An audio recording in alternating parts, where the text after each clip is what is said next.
Sampai jumpa lagi rekan-rekan semua. Kisah pemuda kaya yang sederhana. Episode 248. Teman-teman, kali ini kita telah memasuki episode 248. Jangan lupa like dan komennya ya.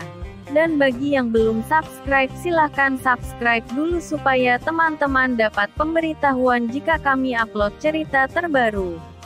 Dan admin mengucapkan terima kasih kepada rekan-rekan yang telah mengikuti cerita ini. Mari kita dukung channel ini supaya senantiasa bisa terus menampilkan cerita-cerita terbaru dari kisah pemuda kaya yang sederhana. Kita kembali ke cerita. Pada episode yang lalu diceritakan, siang itu Andi menonton siaran di sebuah stasiun televisi tentang meninggalnya salah seorang pimpinan perusahaan besar di negara ini yang terkena serangan jantung. Dan yang lebih membuat Andi terkejut adalah adanya informasi dari Pak Andre yang memberitahukan jika orang yang meninggal itu adalah salah satu pimpinan perusahaan di bawah grup perusahaan mereka. Andi kemudian berkata kepada Pak Andre yang saat itu telah berada di depan Andi, "Pak, tolong dikumpulkan tim kita dan tolong dibahas masalah ini. Tolong segera terjunkan orang untuk mengurusi yang meninggal dan keluarganya. Jangan biarkan keluarganya merasa sendirian. Saya ingin keluarganya juga merasa kita ada untuk mereka," kata Andi kepada Pak Andre. "Baik Pak. Saat ini sudah ada Tio yang akan saya tugaskan ke sana dan mengurusi semuanya Pak. Ada beberapa orang yang mengurusi untuk keluarga almarhum dan ada juga tim yang lain yang menuju ke perusahaan untuk menangani segala urusan almarhum," kata Pak Andre kemudian.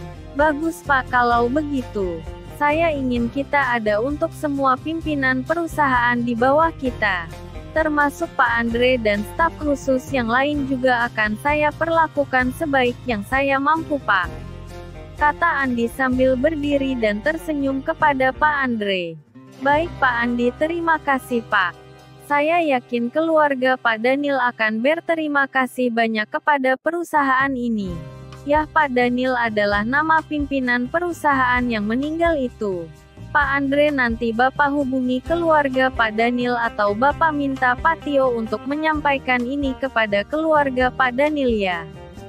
Seluruh biaya akan kita tanggung untuk rumah sakit dan pemakaman Pak Daniel. Dan nanti hak-hak yang dimiliki beliau juga akan kita berikan. Dan jika ada anak-anak beliau yang mau bekerja silahkan saja kita terima di kantor pusat. Tidak apa-apa jika anaknya itu masih kuliah, biar mereka kerja paruh waktu dulu Pak," kata Andi kepada Pak Andre. "Iya Pak Andi, saya paham maksud Pak Andi. Bagaimanapun Pak Daniel meninggal saat bekerja di perusahaan kita dan Pak Daniel sudah mendedikasikan dirinya untuk kita selama belasan tahun. Ini harus kita hargai dan kita balas kebaikan beliau dengan cara kita. Biar keluarganya juga tahu kita bukanlah model orang yang dengan mudah melupakan jasa-jasa orang lain," kata Pak Andre kemudian. "Iya Pak, itu juga yang ingin saya lakukan untuk semua pimpinan perusahaan yang ada di bawah grup perusahaan kita Pak. Saya juga ingin memberikan semacam bantuan dan perlindungan untuk keluarganya jika terjadi apa-apa dengan para pimpinan itu Pak.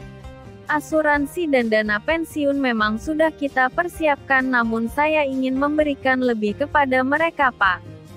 Mendengar apa yang dikatakan Andi itu, Pak Andre terlihat tersenyum. Rupanya Andi, mungkin karena usianya yang masih muda, Andi menjadi sangat tidak tega dengan orang lain. Sifat ini sebenarnya sangat baik, namun terkadang sifat seperti ini dimanfaatkan oleh orang lain untuk mencari keuntungan secara pribadi. "Pak Andre, tolong Bapak urus semuanya ya Pak. Nanti Bapak koordinasikan dengan tim Bapak. Ini adalah penghormatan terakhir kita untuk Pak Daniel.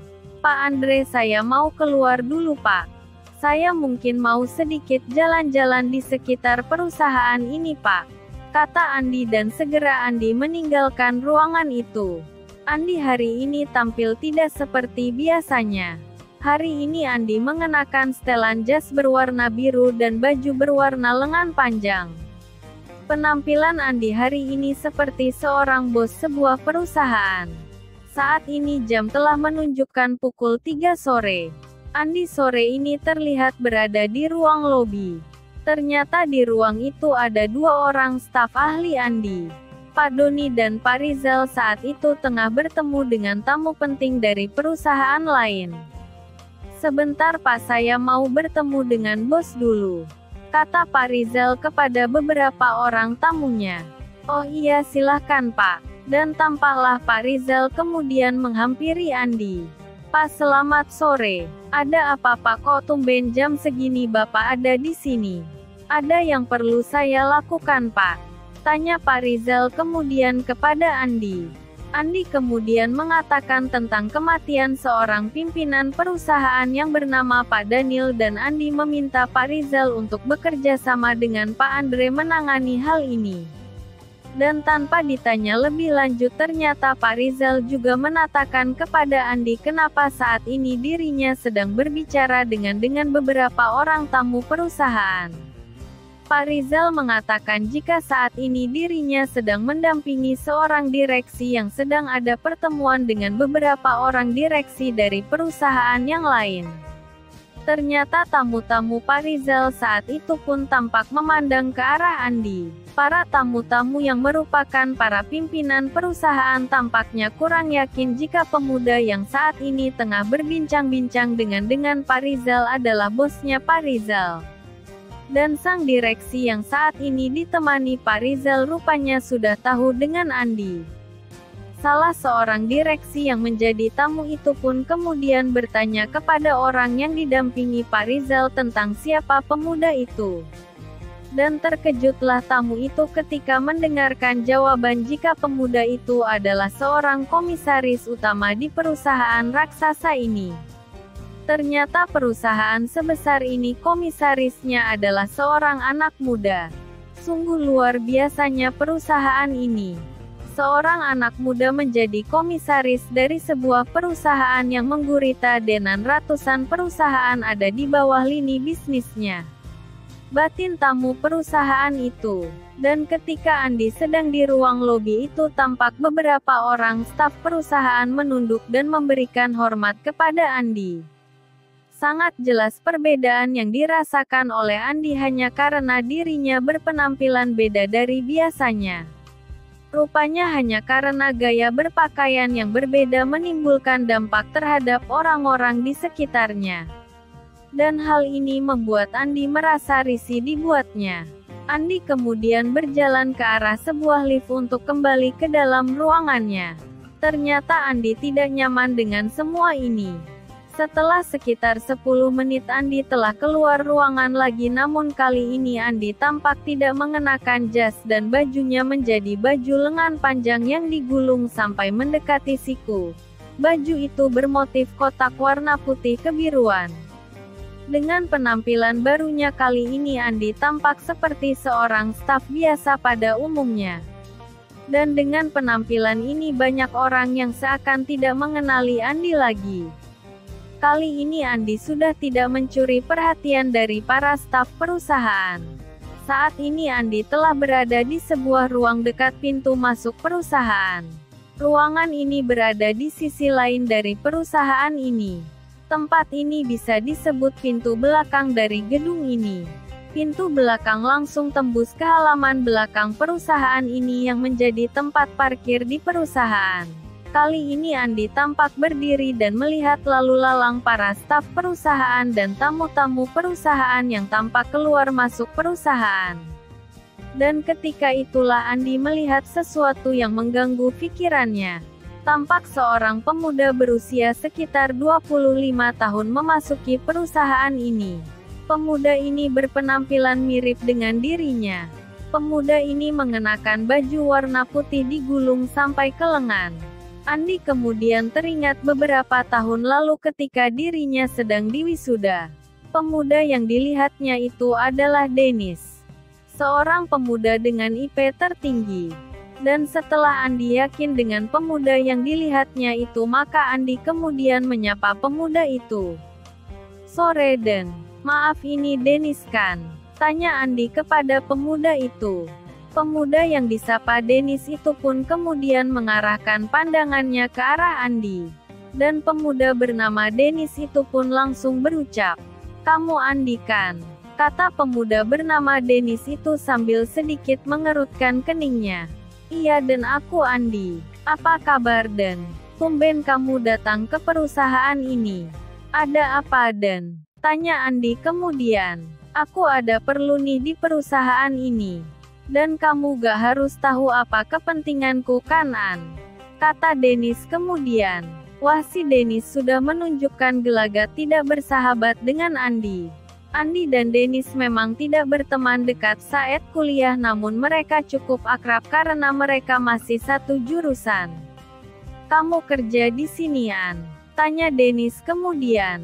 Mendengar pertanyaan Dennis itu, Andi tidak menjawab dengan panjang lebar, namun Andi cuma menjawabnya dengan sebuah senyuman ke arah Dennis. "Kamu kerja apaan di perusahaan ini?" Tanya Dennis kemudian.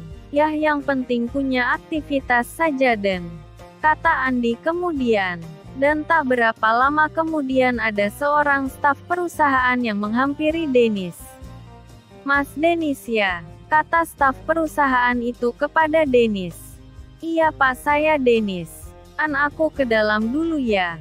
Ada orang yang perlu aku temui di perusahaan ini," kata Dennis kemudian. Dennis terlihat meninggalkan Andi dan masuk ke dalam perusahaan itu, sedangkan Andi kini terlihat berdiri di depan pintu masuk. Kini terlihat sedang duduk di salah satu kursi yang ada di ruang tunggu. Beberapa saat kemudian tiba-tiba ada seorang pria parubaya berpenampilan seperti pimpinan sebuah perusahaan yang mendatangi Andi. Terlihat pria itu membungkukkan tubuhnya sebagai tanda kalau dia menghormati Andi. Ternyata tanpa diketahui oleh Andi, sikap sang pimpinan perusahaan ini diam-diam diamati oleh sepasang mata dalam jarak sekitar 7 meter dari tempat Andi berdiri. Itulah kisah pemuda kaya yang sederhana episode 248. Terima kasih kepada rekan-rekan yang sudah mengikuti cerita ini. Jangan lupa like, subscribe, dan bagikan cerita ini kepada rekan-rekan Anda. Silahkan rekan-rekan tulis saran dan komentar Anda. Dan mari kita majukan channel ini, supaya kita bisa terus menikmati cerita ini. Terima kasih.